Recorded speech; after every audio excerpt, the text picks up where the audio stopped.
Aisyah berkata, ya, pada saat Abu Bakar radhiyallahu anhu ya, mau meninggal, beliau sempat sakit selama 15 hari dan tidak menghadiri sholat serta meminta agar Umar menggantikannya.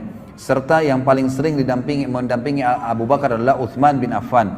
Lalu disebutkan juga bahwasanya Abu Bakar pada saat akan meninggal beliau berkata kepada Aisyah di dalam hadis yang sahih, "Wahai Aisyah, sesungguhnya engkau adalah orang yang paling aku cintai dari keluargaku. Sebelum ini aku telah memberimu sebuah kebun, dan aku ragu, dalam hatiku masih ada ganjalan. Kayaknya ini nggak bisa aku berikan kepada kamu sendiri. Maka aku wasiatkan kepadamu agar engkau kembalikan kepada ahli waris. Kalau aku meninggal, bagi rata." Kata Aisyah, "Baiklah, aku akan jalankan wahai ayahku." Lalu Abu Bakar berkata juga dalam riwayat yang lain, pada saat ya, dia akan meninggal, dia mengatakan, "Sejak kami memegang urusan kaum muslimin, kami tidak pernah makan 1 dinar atau 1 dirham pun milik mereka. Tidak pernah ambil dari muslimin 1 dinar dan 1 dinar, tidak pernah. Tetapi kami telah makan makanan mereka yang telah dibuang kulitnya dalam perut kami." Maksudnya yang mereka hidangkan buat kami, ya udah. Tapi kalau khusus mendapatkan bayaran muslimin bayar, nggak pernah sekali 1 dirham ataupun 1 dinar yang diambil. Kami memakai pakaian kasar mereka di tubuh kami.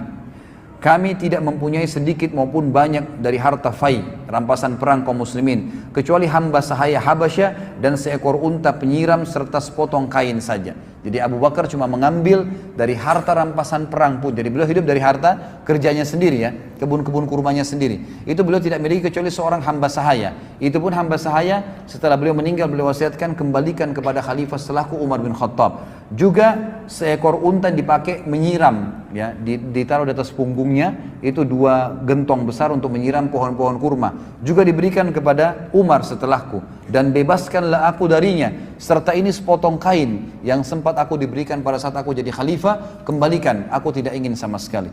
Maka pada saat Umar dengar, Umar pun menangis sambil berkata, "Sungguh Abu Bakar telah membuat orang yang datang setelahnya lelah, tidak bisa mengikutinya, dan Abu Bakar ingin melepaskan dirinya dari masalah-masalah yang memberatkannya pada hari kiamat." Akhirnya pada saat dia meninggal, ikhwas sekalian radhiyallahu anhu, kita dengarkan bagaimana statement yang mulia disampaikan oleh Ali. Mohon maaf ini agak panjang, saya bacain sedikit, mungkin sekitar selembar setengah ya. Tapi ini riwayat yang luar biasa, dan ini sekaligus meluruskan pemahaman orang-orang Syiah yang banyak menganggap bahwasanya Ali membenci Abu Bakar atau sebaliknya. Kita bisa lihat bagaimana Ali menamakan anaknya yang meninggal, yang banyak terbunuh di Karbala pun bernama Abu Bakar dan Umar. Ya, bagaimana bernama Abu Bakar dan Umar, dan juga Hasan dan Husain memberikan nama anak-anak mereka dengan Abu Bakar dan Umar. Di sini ditulis oleh penulis kalimat abadi dari Ali pasca Abu Bakar wafat radhiyallahu anhu. Abu Bakar wafat umur 63 tahun ya, dan itu tepatnya pada malam hari Senin ya. Hari Senin belum meninggal, malam Selasa 22 Jumadil Akhir tahun 13 Hijriah ya. Aisyah sempat berkata pada saat akan meninggal dunia Abu Bakar sempat berkata, "Malam apa Rasulullah SAW meninggal?" Aisyah berkata, "Hari Senin malam Selasa." Maka kata Abu Bakar, "Aku berharap meninggal malam ini agar aku bisa meninggal bersama dengan hari meninggalnya Nabi SAW."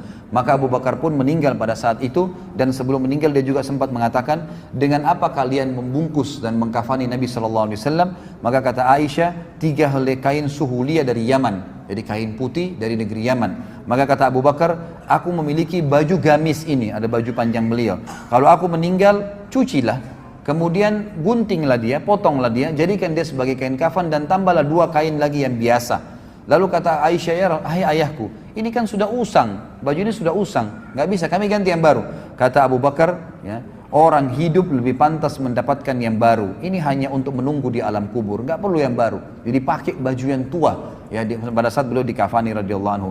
Beliau meninggal umur 63 tahun ya, sebagaimana meninggalnya Nabi SAW, dan beliau meninggalkan istri dan anak-anak semuanya dalam keadaan beriman kepada Allah, termasuk kedua orang tuanya.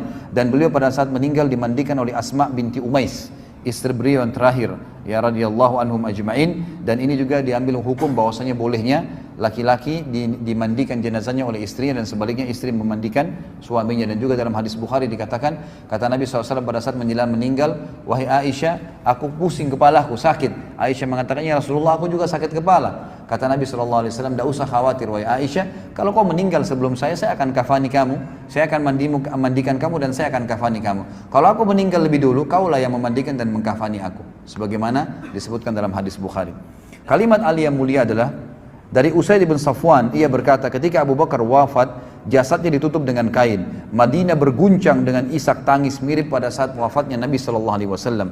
Dia berkata, Ali bin Abi Thalib pun datang, lalu berdiri di atas tempat diletakkannya jenazah Abu Bakar, di mana Abu Bakar wafat. Dia berkata, semoga Allah merahmatimu wahai Abu Bakar.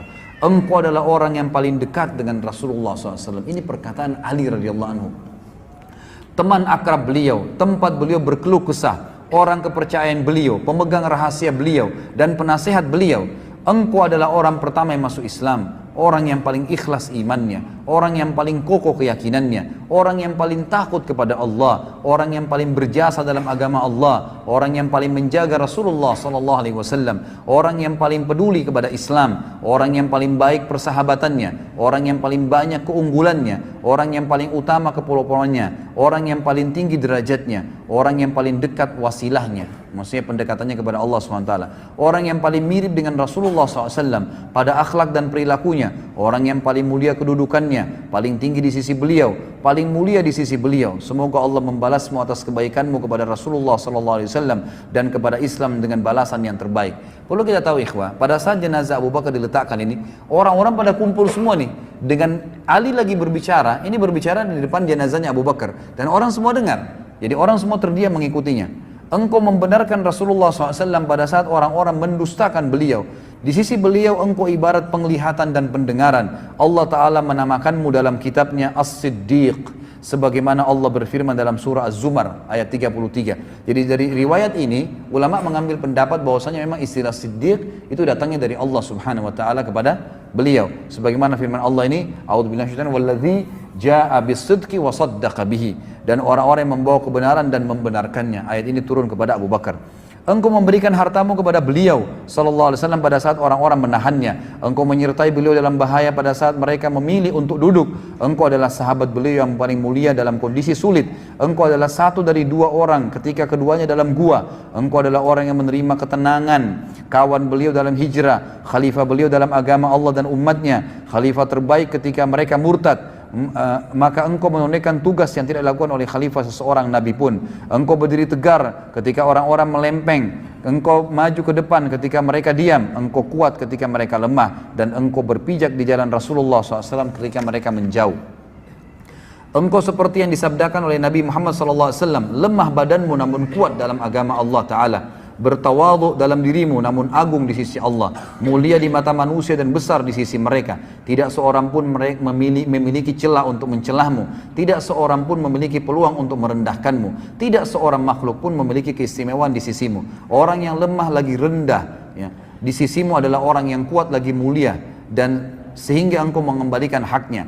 Dan orang yang dekat dan orang yang jauh serta orang yang kuat di sisimu, orang yang kuat adalah lemah di sisimu sampai engkau mengambil hal-hal yang benar darinya.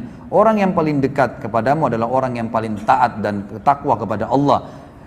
Urusanmu adalah kebenaran, hidupmu dipenuhi dengan kejujuran dan kelembutan, ucapanmu bijak dan mengarah, perintahmu lembut lagi tegas, pendapatmu adalah ilmu dan tekad yang kuat.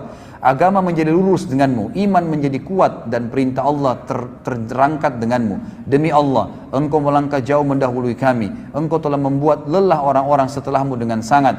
Engkau beruntung meraih kebaikan dengan nyata. Inna lillahi wa inna ilaihi raji'un. Kami ridho kepada ketetapan Allah, kami menerima keputusannya. Demi Allah, kaum muslimin tidak ditimpa musibah setelah Rasulullah SAW seperti musibah kematianmu. Bagi agama engkau adalah penopang, penjaga dan pengayom. Semoga Allah Subhanahu wa taala mengumpulkanmu dengan Nabi Muhammad sallallahu alaihi wasallam, tidak menghalangi kami dari pahalamu, tidak menyesatkan kami sesudahmu. Orang-orang yang diam, orang-orang semua pada diam sampai Ali menyelesaikan kata-katanya, kemudian mereka menangis sampai suara mereka terdengar. Mereka semua berkata, engkau benar wahai Ali. Ini disebutkan dalam Al-Matalibul Aliyah, dan khabar ini sahih disebutkan juga di dalam Ziyadatu Musnad Musadda, dan rawi-rawinya semuanya thiqat. Inilah ikhwas sekalian dan akhwat, kehidupan seorang figur yang harusnya dijadikan idola bagi kaum muslimin.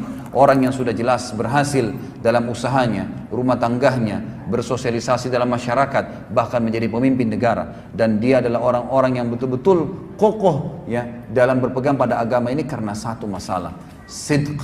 Beliau adalah orang yang meyakini ini adalah kebenaran dan tidak pernah ragu serta menjalankannya. Tidak perlu ditambah dan dikurangi dengan ajaran-ajaran yang lain. Allahu alam.